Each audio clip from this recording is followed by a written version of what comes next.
Hi friends, welcome. Bharathi Kannamma இன்னைக்கு எபிசோடில் என்ன இன்ட்ரெஸ்டிங்கான சீன்ஸ் வரப்போகுதுன்றதை பற்றி பார்க்கலாம். வெண்பாட்ட ரவுடிக கலாட்டா பண்ணிகிட்ருக்குறாங்க. அந்த டைமில் கரெக்டாக வெண்பாவுக்கு பார்த்து வச்ச மாப்பிள்ள அங்கே வராரு. ரவுடிகிட்ட சண்டை போட்டு வெண்பாவை காப்பாற்றிடுறாரு. அது வெண்பாவுக்கு பார்த்து வச்ச மாப்பிள்ள தான் அப்படின்னு வெண்பாவுக்கு தெரியலை. வெண்பாவை காப்பாற்றினதுக்காக அவருக்கு நன்றி சொல்கிறாங்க வெண்பா அவர்கிட்ட விசிட்டிங் கார்டை கொடுக்குறாங்க. நாளைக்கு மதியானம் எங்களோட வீட்டுக்கு நீங்கள் லஞ்சுக்கு வரணும் அப்படின்னு இன்வைட் பண்ணுறாங்க. என்னங்க இப்போ தானே இன்ட்ரடியூஸ் ஆனோம், அதுக்குள்ளே வீட்டுக்கு கூப்பிடுறீங்க அப்படின்னு அவர் கேட்குறாரு. நீங்கள் எனக்கு பண்ணின மிகப்பெரிய ஹெல்ப்புக்கு நாளைக்கு மத்தியானம் நீங்கள் லஞ்சுக்கு வந்தே தீரணும் அப்படின்னு வெண்பா சொல்லிடுறாங்க. அவருமே ஓகே சொல்லிடுறாரு. அடுத்ததாக ஸ்கூலில் நடக்கிறத காமிக்கிறாங்க. லக்ஷ்மி நினச்சி பார்க்குறாங்க, அம்மாக்கும் அப்பாவுக்கும் ஹேமா மேரேஜ் பண்ணி வைக்கிறேன்னு சொல்லியிருந்தா. ஆனால் அப்பா அம்மாவுக்கு டிவோர்ஸ் நோட்டீஸ் அனுப்பியிருக்காரு. அவர் கூடி சீக்கிரமாக டிவோர்ஸ் பண்ண போகிறாரு அப்படின்னு நினச்சி ரொம்ப வருத்தப்படுறாங்க. அவர் டிவோர்ஸ் கொடுக்குறத எப்படி தடுத்து நிறுத்த போகிறதுனே தெரியலையே, பாட்டியால் கூட இது முடியலையே அப்படின்னு நினச்சி ரொம்ப ஃபீல் பண்ணுறாங்க. ஹேமா இப்போ அவங்க வராங்க. லக்ஷ்மிகிட்ட சொல்கிறாங்க, ஸ்டேஜுக்கு நான் சமையலம்மாவே கூப்பிட்டுருந்தேன்ல, அப்போ டேடியும் அவங்களும் சேர்ந்து நிற்கும்போது ஹஸ்பண்ட் ஒய்ஃபும் சேர்ந்து நிற்கிற மாதிரியே எனக்கு தோணுச்சு அப்படின்னு சொல்கிறாங்க. உனக்கும் அப்படி தோணுச்சா அப்படின்னு ஹேமா கேட்குறாங்க. எனக்கும் அப்படி தான் தோணுச்சு, ஆனால் நம்ம என்ன பண்ண முடியும் அப்படின்னு லக்ஷ்மி கேட்குறாங்க. ஆமாம், நம்ம சின்ன பிள்ளைங்க, நம்மளால் எதுவும் பண்ண முடியாது அப்படின்னு ஹேமா சொல்கிறாங்க.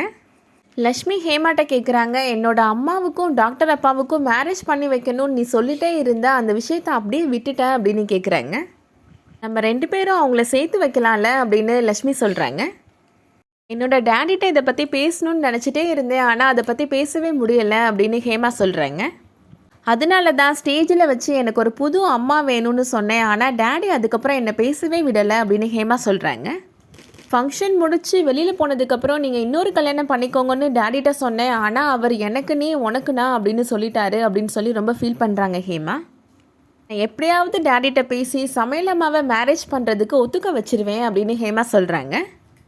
லக்ஷ்மி மனசில் நினைக்கிறாங்க, அப்பா அம்மா 2 பேரையும் எப்படியாவது ஒன்று சேர்த்து வைக்கணும், அப்பாவை டிவோர்ஸ் வாங்க விடக்கூடாது அப்படின்னு நினைக்கிறாங்க. அடுத்ததாக வெண்பா வீட்டில் நடக்கிறத காமிக்கிறாங்க. வெண்பா ஷர்மிளாட்ட கோபப்பட்டு பேசுகிறாங்க. நீ சொன்ன மாப்பிள்ளையை நான் இன்றைக்கி பார்க்க போனேன்ல, அவன் கரெக்டான டைமுக்கு வராததுனால என்ன நடந்துச்சுன்னு உனக்கு தெரியுமா அப்படின்னு கேட்குறாங்க. 4-5 ரவுடிగా என்கிட்ட மிஸ்பிஹேவ் பண்ணிட்டாங்க, கொஞ்சம் மிஸ் ஆயிருந்தா கூட என்னால் வீட்டுக்கு வந்து சேர்ந்துருக்க முடியாது அப்படின்னு சொல்கிறாங்க வெண்பா. ஷர்மிளா சொல்கிறாங்க, தேங்க் காட் ரவுடிட்டேருந்து நீ தப்பிச்சு வந்தியே, அதுவே பெரிய விஷயம் அப்படின்னு சொல்கிறாங்க. அந்த மாப்பிள்ளை ஏன் வரலன்னு நான் ஃபோன் பண்ணி கேட்டுக்கிறேன் அப்படின்னு ஷர்மிளா சொல்கிறாங்க. மறுபடியும் மாப்பிள்ளை பார்க்க ஆரம்பிச்சிட்டியாமா அப்படின்னு வெண்பா கேட்குறாங்க. இந்த பிளான்லேருந்து நான் பின் வாங்குறதா இல்லை அப்படின்னு சொல்லிடுறாங்க ஷர்மிளா. வெண்பா சொல்கிறாங்க, அந்த ரவுடிக கிட்டக்க சண்டை போட்டு ஒருத்தன் என்னை காப்பாற்றினாமா அப்படின்னு சொல்கிறாங்க. இந்த பையனை நாளைக்கு வீட்டுக்கு லஞ்சுக்கு வர சொல்லியிருக்கிறேம்மா அப்படின்னு வெண்பா சொல்கிறாங்க. நாளைக்கு நான் லஞ்சுக்கு மாப்பிள்ளையை வர சொல்லியிருக்கிறேன் அப்படின்னு ஷர்மிளா சொல்கிறாங்க. மாப்பிள்ளையும் வரட்டும், என்னோடய ஃப்ரெண்டும் வரட்டும், நீ உன்னோட கெஸ்ட்டை கவனி, என்னோட கெஸ்ட்டை நான் கவனிக்கிறேன் அப்படின்னு வெண்பா சொல்லிட்டு போயிடுறாங்க. அடுத்ததாக சௌந்தர்யா வீட்டில் நடக்கிறத காமிக்கிறாங்க. சௌந்தர்யா பாரதிட்ட நான் உன்கிட்ட முக்கியமான விஷயம் பேசணும் அப்படின்னு சொல்கிறாங்க. உன்னோட டிவோர்ஸ் கேஸ் மறுபடியும் விசாரணைக்கு வருது அப்படின்னு சௌந்தர்யா சொல்கிறாங்க. நீ கோர்ட்டில் ஆஜராகணும், அதுக்கான நோட்டீஸ் வந்திருக்கு அப்படின்னு சொல்கிறாங்க சௌந்தர்யா. நீ என்ன பண்ண போகிற அப்படின்னு சௌந்தர்யா கேட்குறாங்க. அதான் உங்கள் மருமக கண்ணம்மா எல்லாம் விவரமாக சொல்லியிருப்பாளே அப்படின்னு பாரதி சொல்கிறாரு. கண்ணம்மாவோட வாழ முடியாதுன்னு சொல்லிட்டு என்னோட வேலை பார்த்துட்டு போக வேண்டியதான் அப்படின்னு பாரதி சொல்கிறாரு. இந்த விஷயத்தை நீ கண்ணம்மாவோட சைட்லேருந்து கொஞ்சமாவது திங்க் பண்ணி பாருடா அப்படின்னு சௌந்தர்யா சொல்கிறாங்க. பொன் குழந்தைய வச்சுட்டு அவள் ரொம்ப கஷ்டப்படுறா அப்படின்னு சொல்கிறாங்க சௌந்தர்யா. இத்தனை நாள் அவள் பட்ட கஷ்டம் போதும், டிவோர்ஸ்ன்ற பேரில் அவளை கொன்னுறாதடா அப்படின்னு சொல்கிறாங்க. நான் ஒன்றும் சின்ன பையன் கிடையாதுமா, அரைக்குறையாக ஏதோ நம்பிட்டு அடமெண்ட்டாக இருக்கிறேன்னு நினைக்கிறீங்களா அப்படின்னு கேட்குறாரு பாரதி.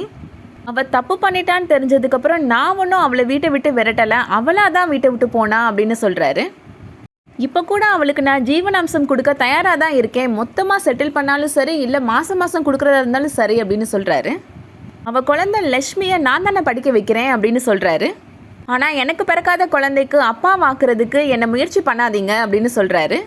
நான் இவ்வளோ சொல்கிறேன், நீ கேட்க மாட்டேயா அப்படின்னு சௌந்தர்யா கேட்குறாங்க. இதுதாம்மா என்னோட இறுதியான முடிவு அப்படின்னு பாரதி சொல்லிடுறாரு. இந்த விஷயத்தை பற்றி இனிமேல் பேசாதீங்க அப்படின்னு சொல்லிட்டு அங்கேருந்து போயிடுறாரு. அதோட இந்த எபிசோட் முடியுது. இன்றைக்கி எபிசோட் உங்களுக்கு பிடிச்சிருந்துச்சுன்னா லைக் பண்ணிக்கோங்க. சீரியல் அப்டேட்ஸ்க்கு நம்ம சேனலை சப்ஸ்கிரைப் பண்ணிக்கோங்க. தேங்க்ஸ் ஃபார் வாட்சிங்.